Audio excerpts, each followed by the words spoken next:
అదే RTV app వార్తల్ని క్షణాల్లో చదివే అవకాశం ఉంటుంది. ఒక న్యూస్ పేపర్, ఒక టెలివిజన్ ఛానల్ మీ చేతుల్లో ఎప్పుడూ ఉంటాయి. మీ అందరికీ తెలుసు, కూటమి ప్రభుత్వం ఏర్పడి దాదాపు 100 రోజులు కావస్తుంది. ఈ 100 రోజుల్లో మరి ఈ కూటమి ప్రభుత్వం ప్రజలకు చేసినటువంటి మేలు గురించి ప్రజలు వివరించాల్సినటువంటి బాధ్యత ప్రభుత్వం మీద ఉంది. సో అందుకని చెప్పి చంద్రబాబు నాయుడు గారు ప్రత్యేకంగా మన ఇచ్చాపురం నియోజకవర్గానికి, కవిటి మండలం రాజపురానికి మరి ఆయన రేపు ఇచ్చేస్తున్నటువంటి పరిస్థితులు మీ అందరూ చూస్తున్నారు.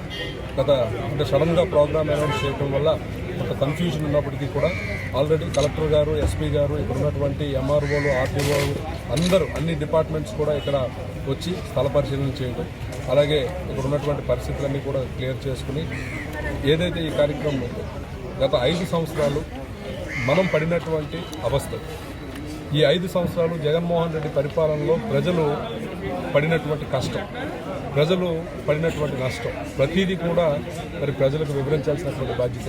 రాష్ట్రం అప్పులు పాలైంది, అన్ని రకాలుగా కూడా రాష్ట్రాన్ని దోచుకున్నారు. ఒక ఇసుక విధానంలో దోపిడీ, ఒక మద్యం విధానంలో దోపిడీ, ఇలా ప్రతి ఒక్క విషయంలో కూడా అనేక రకాలైనటువంటి మోసాలకు పాల్పడి ప్రజలందరినీ కూడా మోసగించినటువంటి పరిస్థితి మనందరం కూడా చూసాం.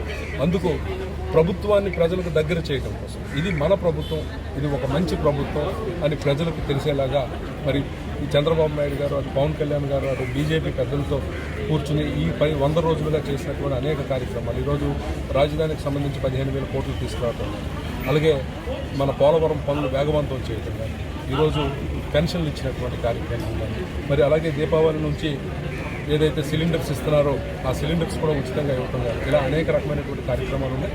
అవన్నీ కూడా ప్రజలకు వివరించి మేము ఈ 5 సంవత్సరాలు కూడా వాళ్ళకి మాట ఇచ్చినట్టు ప్రతి ఒక్క సంక్షేమ కార్యక్రమం చేస్తూనే రాష్ట్రాన్ని అభివృద్ధి పదంలో నడిపించాలన్న దృఢ సంకల్పంతో ముందుకెళ్తున్నాం. అది ప్రజలకు వివరించడానికి ఈ కార్యక్రమం. సో ఖచ్చితంగా ఈ కార్యక్రమం విజయవంతం చేయమని కార్యకర్తలందరికీ కూడా, ఇక్కడ ఉన్నటువంటి కూటమిలో ఉన్నటువంటి ప్రతి ఒక్కరికి, ప్రజలందరికీ కూడా ఈరోజు మీ మీడియా ద్వారా వివరించుకుంటున్నాం. గ్రామానికి సంబంధించినటువంటి ఒక గ్రామ సభ మాత్రమే, ఇది పబ్లిక్ మీటింగ్ కాదు. ఆ గ్రామంలో అక్కడ ఉన్నటువంటి ప్రజలు వాళ్ళు పడినటువంటి కష్టాలు, వాళ్ళకి కావాల్సినటువంటి పరిష్కారాలు, ఇప్పుడు ఈ 100 రోజులుగా జరిగినటువంటి మేలు వివరించడం కోసం మాత్రమే ఈ కార్యక్రమం డిజైన్ చేయాలి. మరిన్ని వీడియోస్ కోసం ఛానల్ ని సబ్స్క్రైబ్ చేయండి, లేటెస్ట్ అప్డేట్స్ కోసం వాట్సాప్ ఛానల్ ని ఫాలో చేయండి, అండ్ లింక్ డిస్క్రిప్షన్ లో ఉంది.